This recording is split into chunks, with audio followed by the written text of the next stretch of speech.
Last season, the Red Bull Racing team was hit with a punishment after the FIA found out that they had overspent their budget.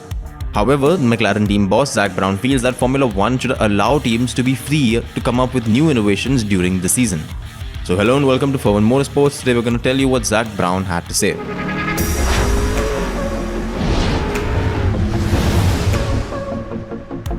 Throughout history, Formula 1 innovations have always crept into the sport. Teams are looking for the smallest advantage to win, and sometimes this even involves testing out a whole new concept. Early Formula 1 cars had their engines in the front like a normal road car. This meant that the power from the engines was transferred from the front to the rear wheels of the car. In 1959, Cooper made a switch and built a rear-wheel driven F1 car with the engine in the back. They won consecutive championships in 1959 and 1960, and the entire Formula 1 grid soon followed because they saw that this had a clear advantage. In a similar way, turbochargers were initially looked down upon. People didn't believe in the edge they could provide both in terms of power and efficiency. However, there was a period in Formula 1 where turbocharged cars dominated the field over non-turbocharged cars. The FIA ultimately banned turbos, but they got them back in 2014 and we still have them till today.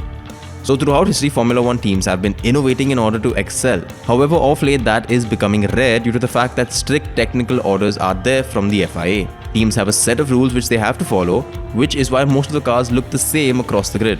Speaking on this, here's what Zak Brwon had to say.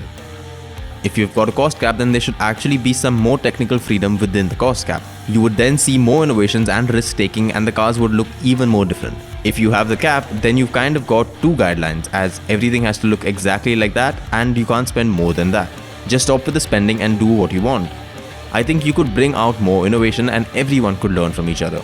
It was like when Brwon did the double diffuser in 2009. They had a great head start, but by the end of the year it was balanced out. So I think you could get that. That's the fascinating part of the sport. It's nerve-wracking because you want to be as close to the gap as possible.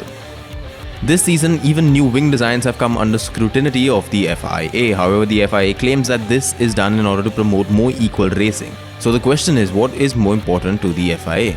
Closer racing or possibly new innovation? Let us know in the comments below, and as always, stay tuned to Forward Motorsports as we get you the best of motorsport updates.